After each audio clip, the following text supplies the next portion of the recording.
Hello, bachcho. Let's read the question. So the question says a block tied to spring in is in the equilibrium. If the upper spring is cut, then the acceleration of the block just after the cut is 6 meter per second square downward. Now, if instead of the upper spring, lower spring is cut, then the magnitude of the acceleration of the block just after the cut will be, and take g is equal to 10 meter per second square. तो ये problem समझने से पहले हम इसके पीछे लगने वाला की कंसेप्ट समझ लेते हैं.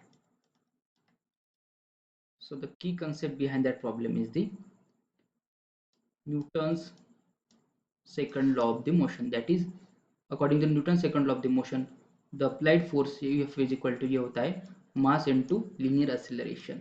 मास इनटू एक्सीलरेशन के इक्वल होता है. ठीक है. तो यहाँ पे क्वेश्चन क्या कह रहा है, a block is tied between the two spring is in the equilibrium if the upper. Okay, तो यहाँ पे क्या होगा, ये ब्लॉक है, ये block is tied between the two springs. Okay, ये ब्लॉक का क्या है, वेट रहेगा, दैट इज एम जी. वो नीचे की तरफ लगेगा, ऑलवेज ये नीचे की तरफ पड़ेगा. ठीक है. तो ये पहले स्प्रिंग की वजह से इस ब्लॉक पर क्या होगा, टेंशन क्रिएट होगा. तो टेंशन किस डायरेक्शन में होगा, वो होगा अपर डायरेक्शन में, क्योंकि वो इस ब्लॉक को अपवर्ड खींच रहा है. मतलब कि इसका टेंशन होगा, that is T1 is in upward direction. ठीक है. और उसी तरीके से tension create in the spring T2. ये यहाँ पे देखिए नीचे वाले स्प्रिंग पे, तो ये लोअर वाला स्प्रिंग है, ये नीचे की तरफ ब्लॉक को खींच रहा है. मतलब इस पर जो टेंशन होगा वो किस डायरेक्शन में होगा, वो होगा नीचे की तरफ. किस डायरेक्शन में होगा, ये ऊपर की तरफ होगा और ये होगा नीचे की तरफ. डायरेक्शन वो नीचे की तरफ रहेगी, that is the downward direction. T2 is in the downward direction. ठीक है. तो यहाँ पे देखिए, तो यहाँ पे हमको सबसे पहले क्या है, ये इक्विलिब्रियम कंडीशन में. ये कौन सी कंडीशन में, इक्विलिब्रियम कंडीशन में. तो इस इस फिगर से देखिए, यहाँ पे एम जी भी डाउनवर्ड डायरेक्शन में एक्ट कर रहा है, प्लस T2 वो भी डाउनवर्ड डायरेक्शन में एक्ट कर रहा है. और इनको इसको कौन बैलेंस कर रहा है, T1, क्योंकि ये क्या है, इक्विलिब्रियम कंडीशन है. So this is the equilibrium condition. Equilibrium condition, equilibrium condition है. सो एम जी प्लस T2 ये की डायरेक्शन में है और T2 अपोजिट डायरेक्शन में है. सो T1 क्या बैलेंस, किसको बैलेंस कर रहा है, एम जी प्लस T2 को बैलेंस कर रहा है. ठीक है. सो यहाँ से T1 माइनस T2 क्या मिल रहा है, इक्वल टू एम जी के इक्वल मिल रहा है. We can consider this equation as the equation number 1. ठीक है. तो देखिए, तो पहली कंडीशन क्या बोल रहा है, if the upper spring is cut then the acceleration of the block just after cut is 6 metre per second downward. ठीक है.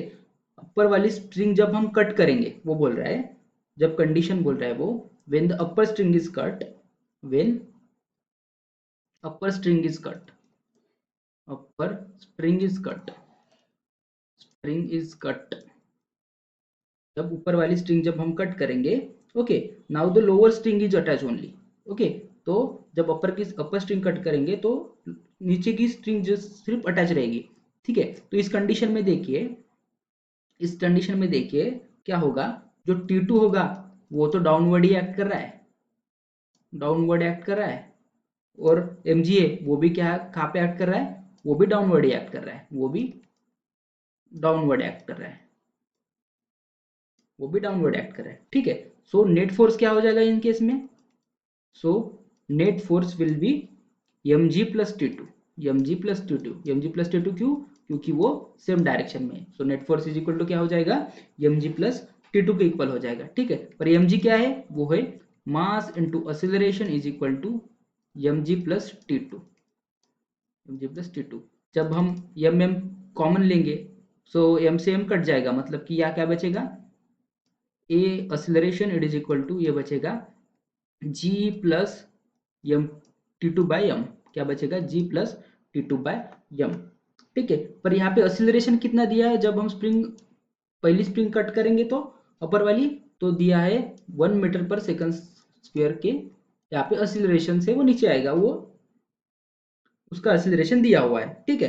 तो जब हम इसको इस इक्वेशन में डालेंगे तो हमको क्या मिलेगा, को मिलेगा that is 6, it is equal to, हमको मिलेगा g plus g plus T two by m, g plus T two by m मिलेगा। ठीक है, g plus T two by m मिलेगा। पर यहाँ पे जी कितना दिया हुआ है हमको, यहाँ पे जी दिया हुआ है 10 metre per second square, so T two by M हो जाएगा। ठीक है, तो उसकी वजह से 6 माइनस 10 कितना हो जाएगा, ये हो जाएगा -4, it is equal to T two by M हो जाएगा। सो उसकी वजह से टी टू क्या मिल रहा है हमको, हमको टी टू मिल रहा है -4 के 4m के इक्वालेंट, इसके इक्वालेंट मिल रहा है -4 के इक्वालेंट हमको, 4m के इक्वालेंट हमको T2 मिल रहा है। और यहाँ पे निगेटिव साइंस क्यों क्यों दिया हुआ है, तो negative sign indicate that the spring is under compression. Negative sign क्या डिनोट कर रहा है, डिनोट कर रहा है, negative sign indicate indicate spring is under compression, spring is under compression. Okay, spring is under compression, ये निगेटिव साइन हमको indicate कर रहा है।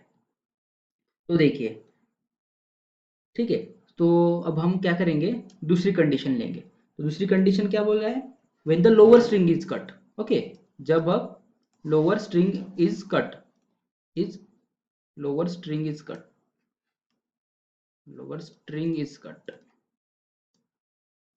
जब हम लोअर वाली स्ट्रिंग कट करेंगे तो ऊपर वाली स्ट्रिंग अटैच रहेगी, ये वाली कंडीशन हम इस्तेमाल करेंगे। ठीक है, जब हम लोअर वाली स्ट्रिंग कट करेंगे तो जो T1 जो है, स्ट्रिंग स्प्रिंग वन का जो T1 है वो अपवर्ड एक्ट कर रहा होगा, वो अपवर्ड एक्ट कर रहा होगा, बट mg जो है वो तो डाउनवर्ड ही एक्ट करेगा। Okay, weight by the block वो क्या डाउनवर्ड ही एक्ट करेगा, डाउनवर्ड। ठीक है, तो यहाँ पे हमको बैलेंस कंडीशन मतलब कि एफ नेट कहाँ पे मिलेगा, हमारा एफ नेट होगा T1 और mg क्या है, ये अपोजिट डायरेक्शन में लग रहे हैं, इसकी वजह से यहाँ पे निगेटिव साइन आएगा। तो T1 माइनस एम जी, तो एफ नेट क्या आ रहा है T1 माइनस एम जी। तो यहाँ पे सिंपली हम वैल्यूज पुट अप करेंगे, दैट इज यम है T1 माइनस एम जी। सो जब हम यम जब कॉमन निकालेंगे यहाँ से तो एम से एम कैंसिल हो जाएगा, तो हमको क्या मिलेगा T1 by m minus g. Simply values put up करेंगे अभी। So a it is equal to हमको मिल रहा है T1 माइनस जी। So let it be consider this equation as a 2, इस इक्वेशन को हम क्या करेंगे 2 कंसिडर करेंगे। ठीक है, इस इक्वेशन हमको 2 कंसिडर करेंगे।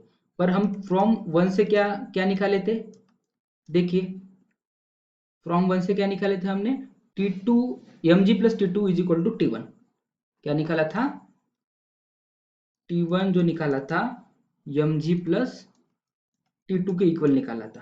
ठीक है, mg प्लस T2 को इक्वल निकाला था, पर यहाँ से T2 कितने निकाला था हमने, T2 निकाला था 4m के इक्वल। ओके, तो ये हो जाएगा T1 it is equal to mg plus minus 4m के, T2 किसके इक्वल था 4m के इक्वल था ना, तो ये हो जाएगा। ठीक है, सो T1 mg कितना था यहाँ पे g था यहाँ पे 10, कितना था यहाँ पे g 10 था।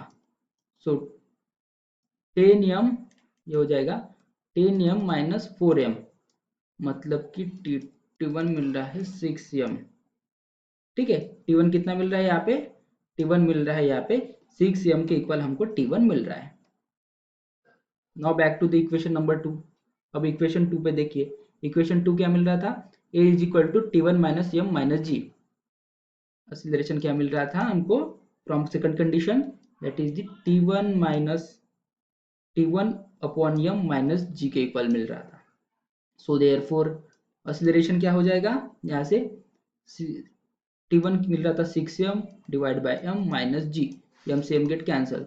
सो a is equal to 6 minus g कितना था, जी था 10। तो हमको क्या मिल रहा है यहाँ पे एक्सीलरेशन, एक्सीलरेशन मिल रहा है हमको 4 मीटर पर सेकेंड स्क्वायर, -4 मीटर पर सेकेंड स्क्वायर हमको एक्सीलरेशन मिल रहा है जब हम डाउनवर्ड वाली स्ट्रिंग कट करेंगे। ठीक है, तो हमको क्या बोल रहा है, if instead of the upper string the lower string is cut the magnitude of the acceleration of the block just after cut will be.